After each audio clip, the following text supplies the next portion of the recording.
boa noite. Tiago, fica aqui, Tiago, não sai não. Eu gostei dessa frase, o oxigênio que vai nos passar, gostei. Mas, Tiago, sabe qual vai ser o oxigênio dessa noite? Vou falar. Qual vai ser? É que isso aqui não estava no script, né? Então, mas sabe qual vai ser o oxigênio dessa noite? Hoje nós vamos falar sobre Judas. Você já ouviu falar desse cara? Não, eu achei que você ia me chamar para pregar com você, eu estava saindo de reggae. Hoje, obrigado, Tiago, Valeu, obrigado mesmo. Hoje nós vamos comentar um pouquinho sobre alguns assuntos que às vezes a gente tem um pouquinho de medo, um pouquinho de receio de falar. Porém, essa semana eu passei algum tempo estudando o que aconteceu na vida dessa pessoa, na vida desse discípulo, na vida de Judas, talvez alguns porquês que ele fez ou viveu do jeito que ele viveu, fez o que ele fez.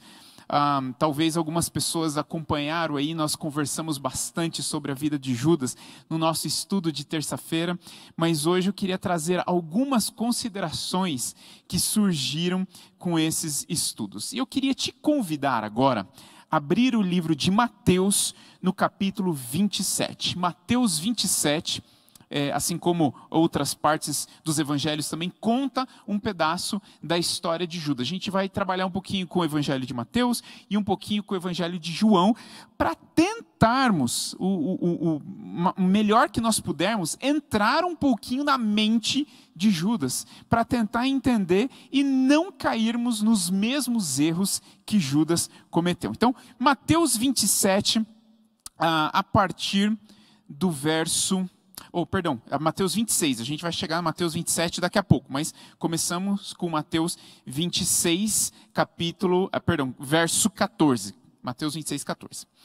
Então, um dos 12, chamado Judas Iscariotes, indo ter com os principais sacerdotes, propôs: que vocês me darão se eu entregar Jesus a vocês? E pagaram-lhe 30 moedas de prata. E desse momento em diante, buscava ele uma boa ocasião para o entregar.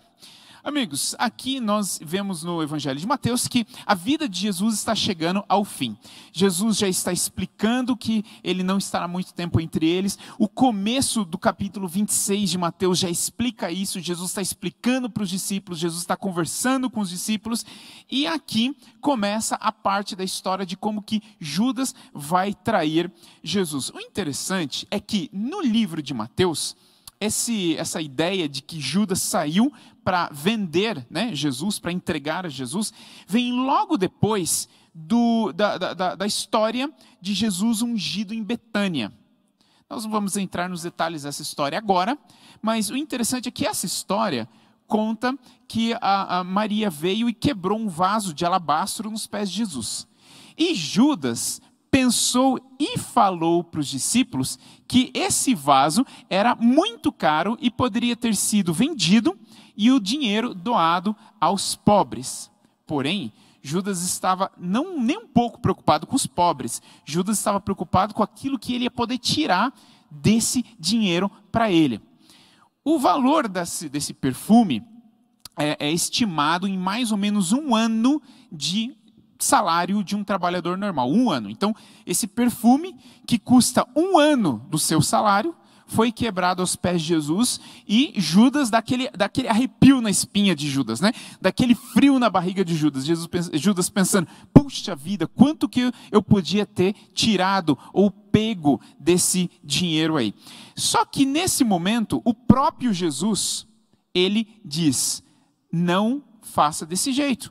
Deixe que ela deixa que ela passe esse perfume em mim, né? Porque ela já está me preparando para a minha morte, e os pobres sempre vocês terão convosco. Ou seja, Judas está levando uma leve bordoada de Jesus. Judas está levando uma bronca suave de Jesus. Isso leva algumas pessoas a dizerem, alguns estudiosos, a dizerem que, quem sabe, essa magoazinha que ficou no coração de Judas é que fez com que imediatamente depois disso ele saísse e fosse entregar Jesus. Claro que não teria sido apenas isso, mas alguns estudiosos acham que isso poderia ter sido uma gotinha final ali que encheu o balde, a gotinha que derramou a mágoa geral de Judas, ou a vontade que ele tinha de entregar Jesus.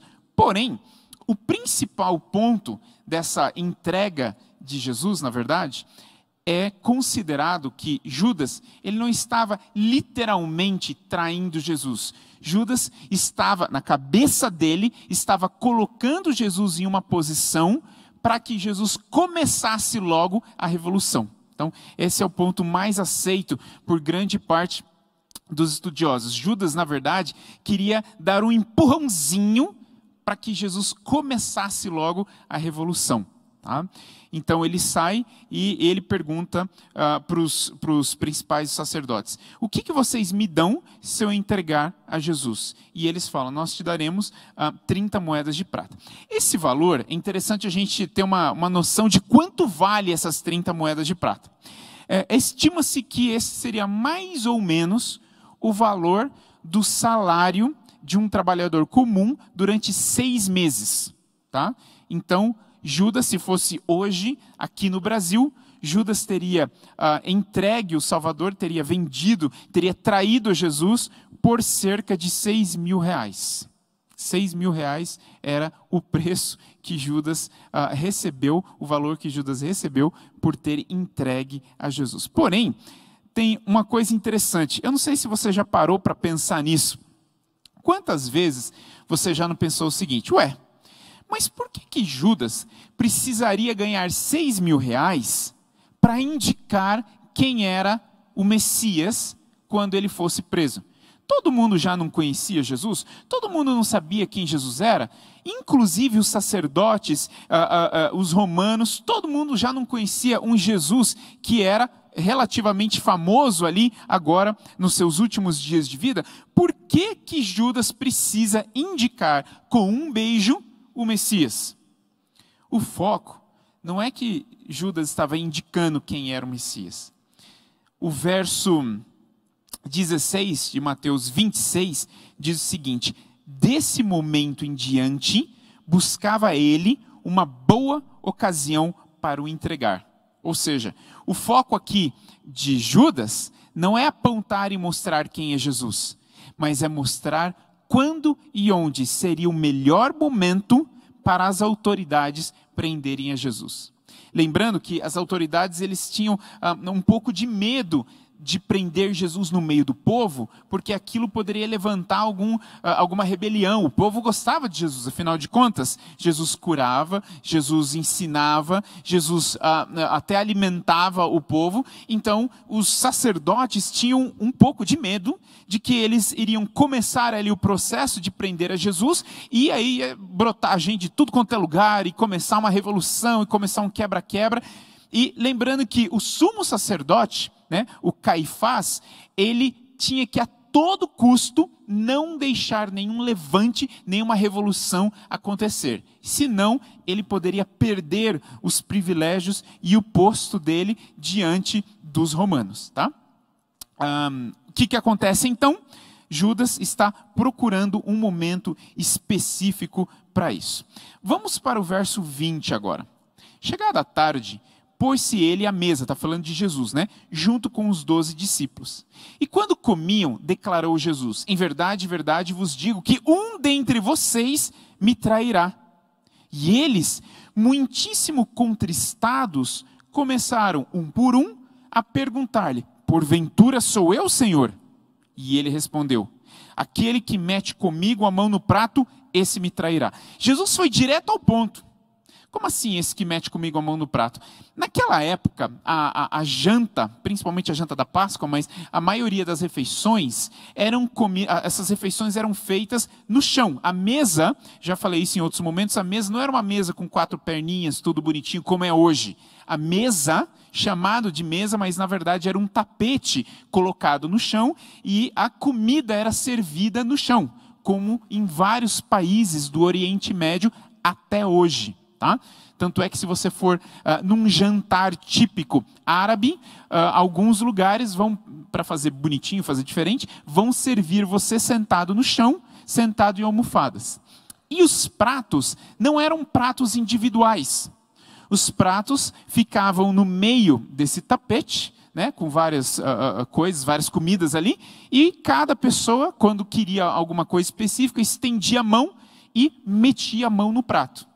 E quem sabe, exatamente nesse momento que Jesus está falando, meio que sem querer, tanto ele quanto Judas, ao mesmo tempo, vão com a mão no mesmo prato, seja, sei lá, um prato de azeitonas, ou seja, um prato de pão, eles metem a mão no prato ao mesmo tempo. E Jesus é direto. Aquele que comigo mete a mão no prato, esse me trairá. Amigos, o que acontece quando você está numa situação, numa vida de pecado? Você está vivendo algo que você sabe, que você entende, que você conhece, que não é o ideal para você, que não é o ideal para sua família, algo que está te tirando dos caminhos de Deus, algo que está impedindo você de viver o cristianismo que Deus gostaria que você vivesse. Como que Deus lida com você? Como que Deus trata o pecador consciente? Que sabe, que planeja, que organiza as ideias, que cria toda uma estratégia e sabe que está traindo a Deus. Como que Deus lida com esse pecador? Sabe, várias vezes na minha vida, eu já ouvi várias pessoas dizendo que Deus vai fazer de tudo para você voltar para Ele. Já ouvi frases como, se não vai pelo amor, vai pela dor.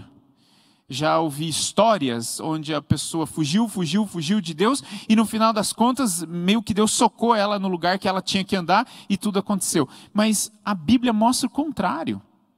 A Bíblia mostra Deus clamando para que os filhos voltem, mas um Deus que não força o filho a tomar uma decisão que ele não quer.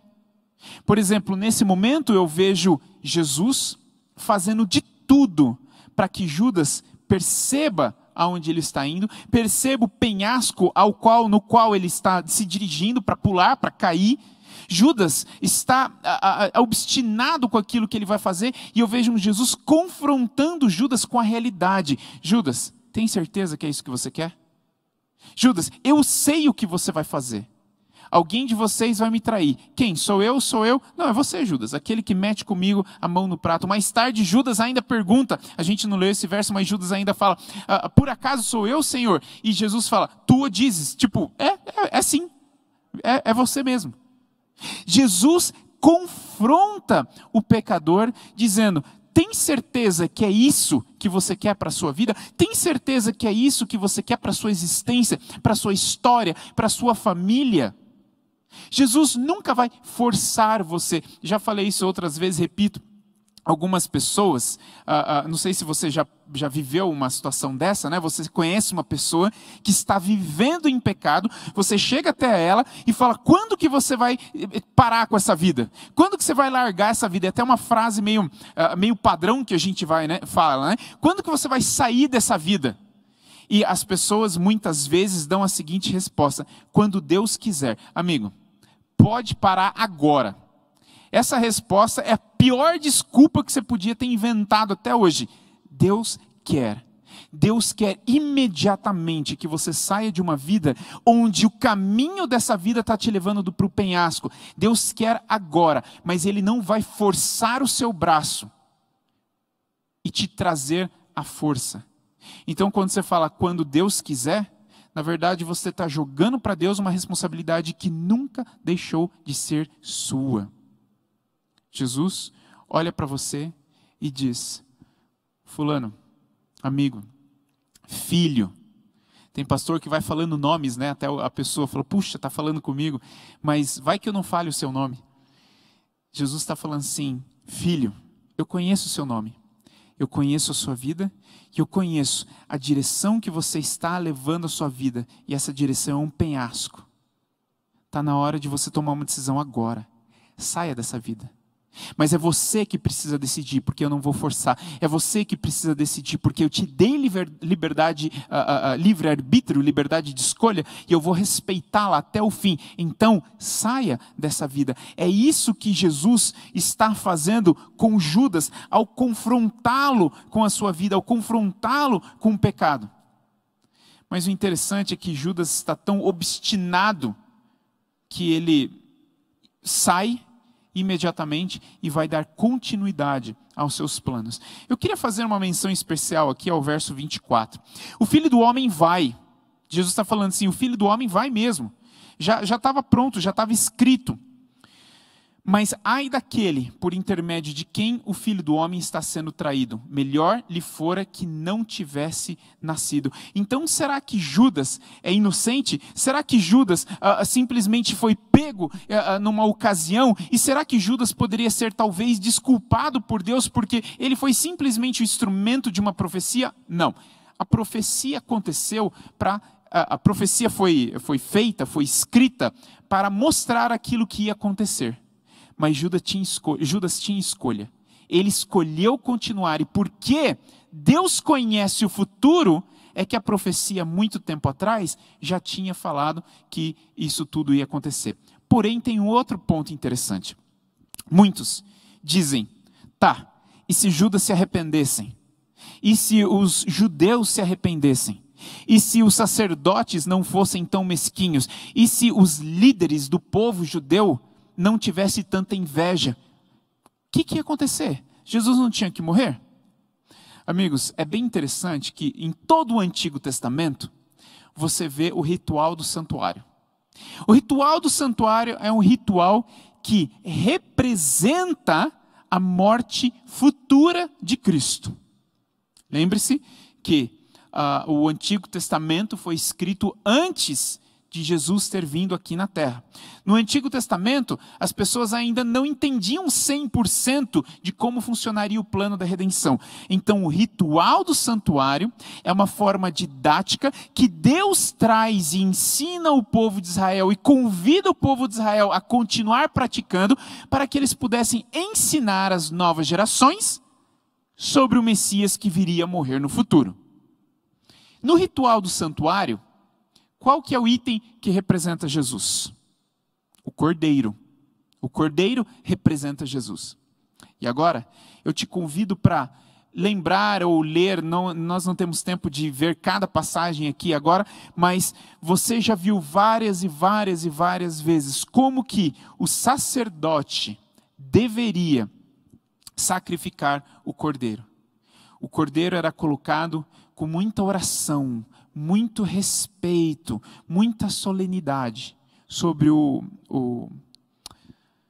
fugiu a palavra agora, o altar de sacrifício, e ali, com toda a angústia de coração, entendendo que aquilo representava o Filho de Deus, com muita oração, era colocado a mão sobre a cabeça do cordeiro, e com um golpe rápido, o mínimo de dor possível, era cortada a jugular do cordeiro, e o cordeiro morria, enquanto as pessoas ali em volta, o sacerdote, o pai de família, as pessoas que estavam assistindo aquilo, em oração, levavam o coração para Deus, agradecendo a Deus pela morte do filho dele que aconteceria no futuro.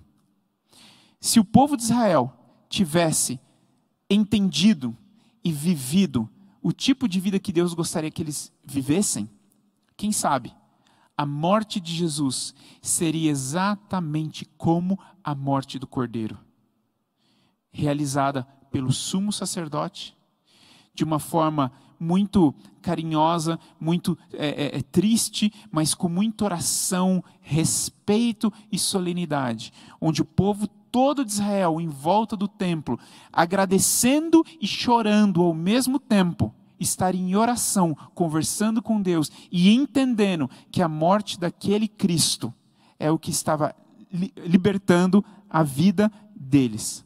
Quem sabe, essa seria a forma que Jesus morreria. Porém, como eles não entenderam, não quiseram entender, Jesus foi torturado por horas e horas e horas. e morreu da forma mais miserável que uma pessoa na época dele poderia morrer. A cruz era o instrumento de tortura mais terrível que você pode imaginar que eles tinham em suas mãos. E Judas estava entregando Jesus para este fim. Continuando, no versículo 47, mostra quando Judas chega, literalmente, para entregar Jesus ali no Getsêmani, né? No capítulo 26 de Mateus, verso 47. Falava ele ainda, e eis que chegou Judas, um dos 12, e com ele grande turba, com espadas e porretes, vinda da parte dos principais sacerdotes e dos anciãos do povo. Ora, o traidor lhes tinha dado esse sinal: aquele quem eu beijar, esse prendei. E logo, aproximando-se de Jesus, lhe disse: salve, mestre, e o beijou. Jesus, porém, lhe disse: amigo, para que vieste? Nisso, aproximando-se eles, deitaram as mãos em Jesus e o prenderam. Essa questão aqui é bem diferente também, porque se nós combinarmos o texto de Mateus com o texto de João, nós vemos que Jesus está no jardim do Getsêmani. Esse era um jardim particular, esse era um jardim privado, esse era um jardim onde as pessoas comuns não tinham acesso. Porém, Judas sabia que, de vez em quando, o mestre levava os seus discípulos para esse jardim para que pudesse ter um tempo longe das multidões, um tempo em meditação, um tempo em oração, um tempo, quem sabe, para conversar com os discípulos, com paz e tranquilidade, longe da multidão e longe da cidade. Jesus sabia que essa hora estava chegando e ele vai até o jardim de Getsêmani. Vários arqueólogos mostram que esse jardim era um local que ficava afastado da cidade e era particular porque ali pessoas ricas tinham pequenos terrenos onde eles cultivavam hortas e árvores frutíferas, enfim. E era um lugar maravilhoso, um lugar super tranquilo. E quem sabe algum dessas pessoas, esses cidadãos ricos de Jerusalém, deu uma cópia da chave do portão para Jesus e disse: quando você quiser, quando você precisar, saia dessa bagunça da cidade e vá recuperar as suas forças no meu jardim particular, na minha parte do jardim particular, fique à vontade. E Judas, sabendo disso e percebendo que Jesus estava indo com os discípulos naquela direção, provavelmente ele disse: esse é o momento.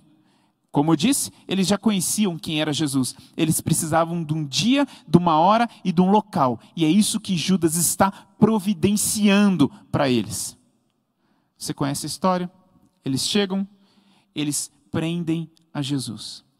O Evangelho de João, ele vai mais longe ainda. Ele diz que antes deles prenderem, eles estão chegando, e Jesus disse: a quem vocês procuram? E eles respondem: a Jesus, o Nazareno. E Jesus fala: sou eu. E nesse momento eles caem para trás. Mais tarde, depois que eles prendem Jesus, Pedro vai e corta a orelha do soldado, você conhece a história também. Jesus se solta das algemas e conserta e cura e coloca a orelha de volta no lugar. Esses dois episódios estão escritos para mostrarem para você e para mim que Jesus se permitiu, que não foi Judas, literalmente, que colocou Jesus nessa situação.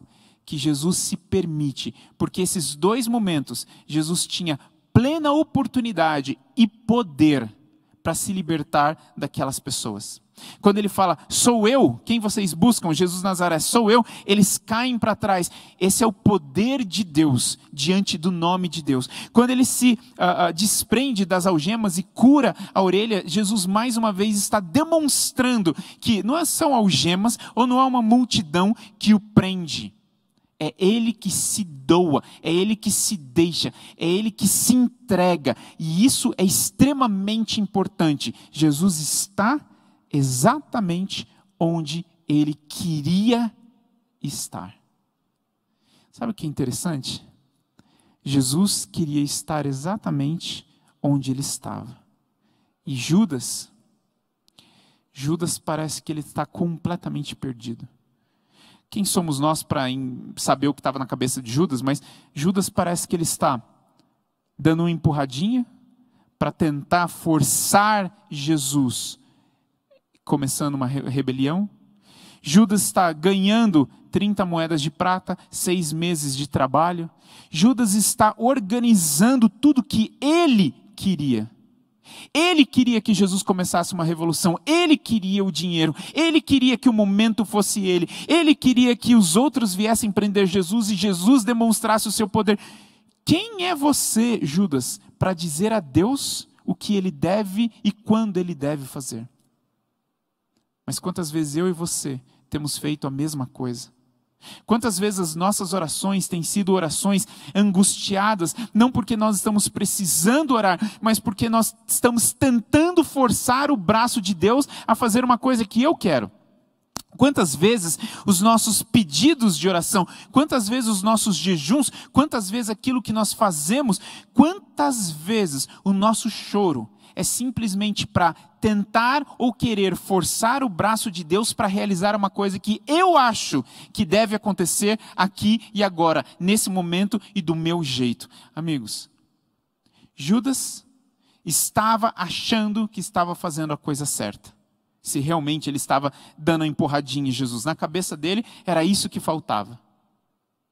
Mas a forma mais humilde e a forma mais profunda de fazermos isso seria nós perguntarmos para Deus em nossas orações: Pai, o que o Senhor acha que é melhor para mim?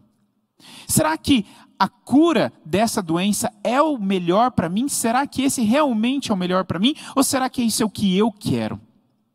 Será que esse emprego é o melhor que o Senhor quer para mim? Ali eu serei um bom servo seu? Ali eu consigo atender mais a missão que o Senhor deu para mim? Ou será que esse é o emprego que eu quero? Porque o salário é o salário que eu quero? Ou porque esse emprego vai me colocar numa posição que eu quero? Sabe, muitas das nossas orações estão mais baseadas na minha agenda do que na agenda de Deus.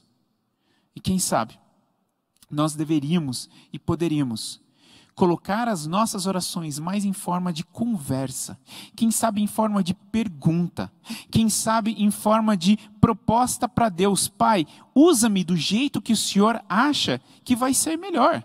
Se esse emprego é aquele que vai me colocar mais em ordem para a missão, mais preparado para a missão, mais preparado para o seu propósito para mim, então, Pai, me ajuda a conseguir esse emprego. Agora, se ele vai me tirar dos seus caminhos, Pai, eu também estou satisfeito se eu não receber aquilo. Pai, essa doença está me incomodando. Se ela também está incomodando o Senhor, e se eu pudesse realizar mais coisas para o Senhor, sem ela, tira ela de mim. Porém, se é da sua vontade, como o Senhor disse para Paulo, a sua graça me basta, então eu quero dizer também, Pai, a sua graça me basta.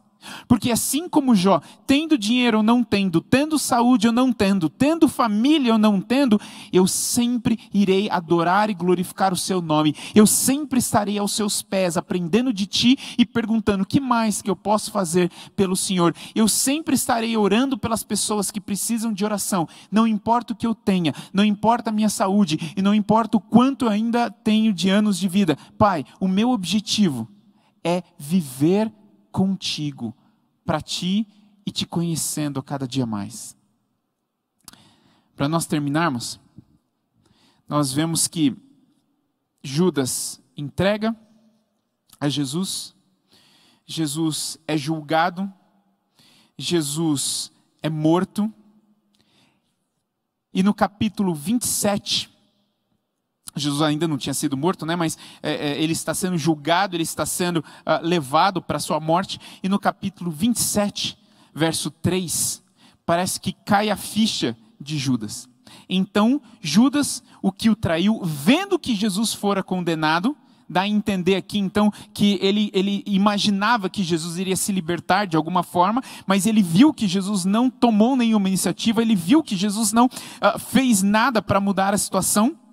Tocado de remorso, devolveu as 30 moedas de prata aos principais sacerdotes e aos anciãos, dizendo: pequei, traindo sangue inocente. Eles, porém, responderam: que nos importa? Isso é problema teu. Então Judas, atirando para o santuário as moedas de prata, retirou-se. O teólogo William Barclay, ele diz o seguinte, nos livros que ele escreve sobre os evangelhos, ele diz o seguinte: dá a entender que Judas veio correndo até o santuário e ele passa pela área do santuário que é reservada só para os gentios, né? Quer dizer, para todo mundo, mas os gentios não podiam passar por ali. Então ele corre e passa pela área dos gentios e atravessa a barreira dos gentios, afinal de contas ele era judeu. E agora ele está correndo na área reservada para as mulheres e ele atravessa a barreira reservada para as mulheres porque ele é judeu e ele é homem.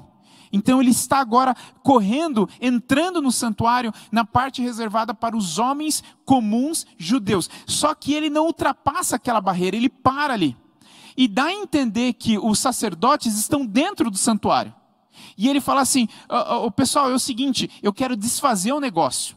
Jesus está sendo condenado, mas quem sabe vocês tiram ele dessa condenação se a gente desfizer o negócio. Eu devolvo aqui as 30 moedas e vocês desfazem o negócio.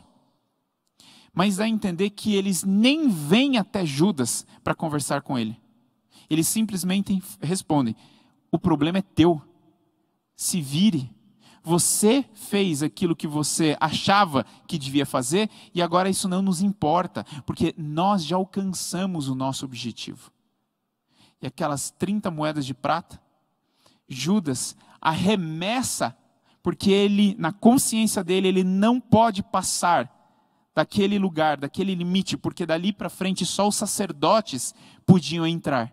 É interessante que Judas, a consciência dele parece que não acusa ele o suficiente na hora dele entregar Jesus, mas agora uma tradição judaica está fazendo com que ele não ultrapasse aquela linha e por isso ele tem que arremessar as moedas para dentro do templo, porque ele não pode entrar dentro do templo.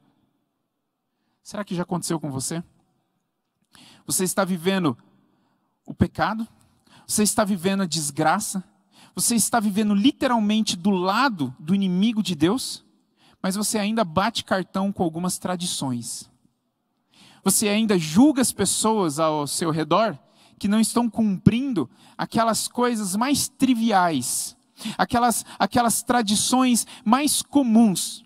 Você olha e fala: não, olha o fulano o que ele está fazendo, olha fulano o que ela está vestindo, olha o fulano o que ele está comendo, olha o outro onde ele está trabalhando. Enquanto isso, a sua vida está muito mais destruída na lama do pecado do que a gente pode imaginar. Mas você, assim como Judas, respeita a linha da tradição, enquanto você está traindo o Mestre Jesus diariamente.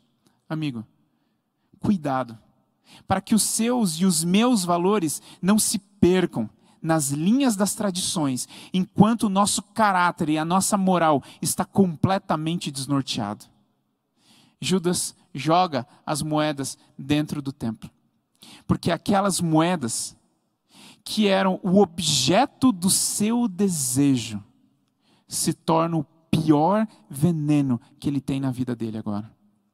E isso acontece com todos os nossos pecados.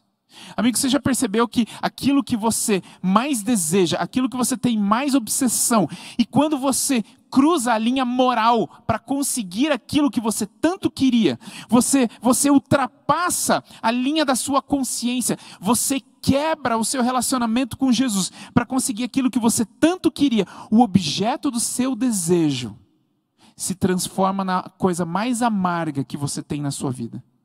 Judas não conseguia olhar para aquelas moedas mais. Judas não conseguia comprar nada com aquelas moedas, imaginar nada daquelas moedas. Aquelas moedas se tornaram o objeto da amargura de Judas, porque é isso que o pecado faz com o ser humano.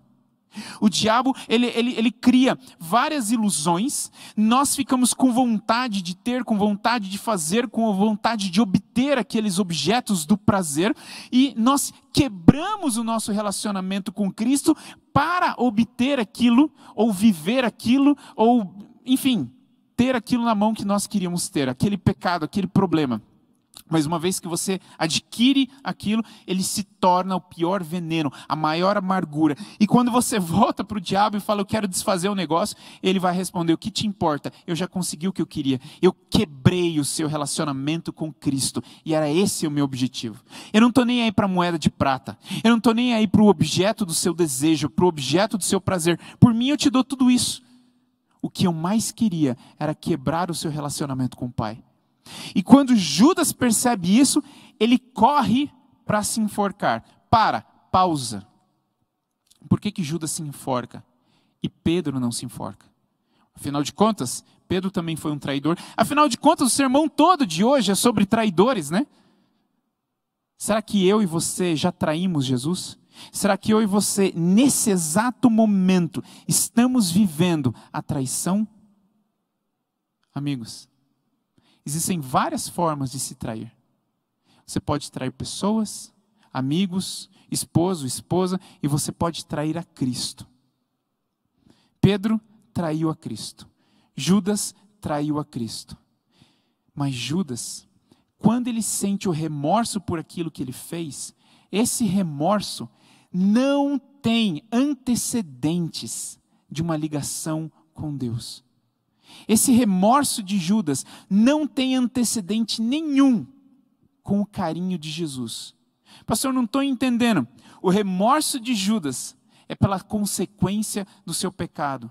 E ele não está chateado por causa de uma quebra de relacionamento com Cristo. A angústia de Judas é porque ele percebeu que ele foi o objeto do problema, o objeto nas mãos do diabo, a ferramenta nas mãos de Lúcifer, para levar o Filho de Deus à sua morte. O problema de Judas não é que ele quebrou, ou machucou, ou destruiu a amizade que ele tinha com Cristo. E sabe por quê? Porque aparentemente, de acordo com os evangelhos, ele nunca teve. Ele andou 3 anos e meio com Jesus, mas ele nunca teve relacionamento com o Mestre. Pedro pisou na bola, pisou no tomate, mas quando a coisa vai por água abaixo, quando Pedro percebe que ele realmente negou Jesus, quando Pedro percebe, quando o galo canta a 3ª vez, Pedro olha para Jesus, Jesus olha para Pedro e amigo, pense comigo, o Pedro, teoricamente, não fez nada para piorar a situação de Jesus. Jesus já estava sendo condenado, Jesus já estava indo para a morte. Aquilo que Pedro fez, a negação de Pedro, não mudou em nada a situação de Jesus. Mas a mágoa, o remorso, a angústia, a dor do pecado de Pedro, não é por aquilo que ele fez, mas por ele ter machucado, magoado e traído o Mestre.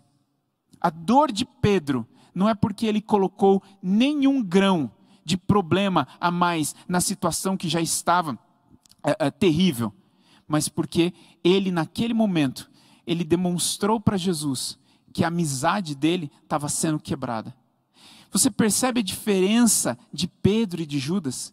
Ambos cometem um problema, mas Pedro, ele tem vontade de restabelecer o amor, ele tem vontade de restabelecer o relacionamento, ele tem vontade de restabelecer aquilo que um dia já existiu entre ele e Cristo.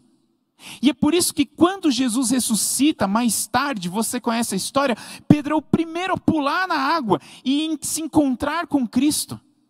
E Cristo pergunta 3 vezes, Pedro, tu me amas? Pedro, tu me amas? Pedro, tu me amas? Jesus está restabelecendo, reconstruindo, remontando a confiança de um com o outro. Pedro nega Jesus 3 vezes. Jesus pergunta para Pedro, tu me amas? 3 vezes. Pedro nega Jesus numa noite fria, diante de uma fogueira, enquanto ele se esquentava. Jesus monta uma fogueira numa madrugada fria, para que Pedro responda 3 vezes, eu te amo, Jesus. Amigo, a diferença entre Pedro e Judas não foi o problema, mas foram 3 anos e meio, onde Pedro crescia em relacionamento, e Judas apenas pensava, quanto mais ele podia roubar daquela bolsa. Não importa o que você fez no passado, não importa o que você está fazendo hoje. O que importa é quanto que você quer hoje, agora, voltar para os braços de Jesus e restabelecer um relacionamento que talvez tenha sido quebrado anos atrás, que talvez tenha sido quebrado na sua infância, ou quem sabe, um relacionamento que nunca existiu. Amigo, se você está aqui hoje, ainda, se Jesus não voltou até agora, é porque eu e você ainda temos chance de construir um relacionamento que foi quebrado, ou um relacionamento que nunca foi começado. Jesus está angustiado, até perdi a palavra aqui, Jesus está angustiado, esperando a sua decisão. Ele não vai forçar o seu braço, ele não vai forçar a sua situação, ele não vai forçar você, ele nunca vai falar se não vai por bem, vai por mal, ele nunca vai obrigar você a escolher estar com ele. Mas como o pai do filho pródigo, ele está sentadinho na varanda, ansioso, esperando você dizer, eu quero voltar. Ou quem sabe, eu quero começar. Ou quem sabe, eu não sei quem o Senhor é, eu não entendo quem o Senhor é, mas eu quero entender, eu quero começar. Porque eu não quero viver a minha vida inteira como Judas, pensando o que eu posso ganhar com isso, quanto mais eu posso sacanear os outros, quanto mais eu posso encher o meu bolso. Eu não quero a vida de Judas, eu não quero o sistema de governo da sobrevivência do mais forte, eu não quero o sistema de governo que o diabo coloca para nós. Eu quero viver como Pedro viveu, que mesmo quando ele erra, que mesmo quando ele cai, mesmo quando ele machuca Jesus, existe algo pelo qual ele deseja voltar, para o qual ele deseja voltar, e é por isso que Jesus fala, Pedro, tu me amas? Então, eu ainda confio em você, cuida da minha igreja, lidera a minha igreja, e leva essa minha igreja até o mais perto que você puder do reino do céu.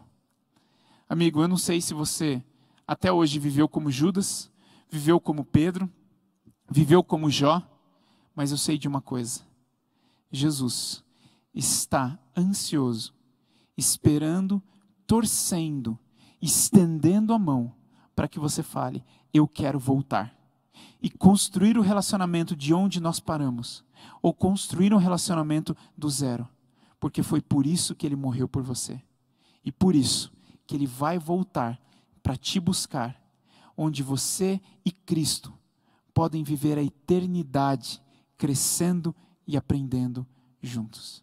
Que Deus te abençoe.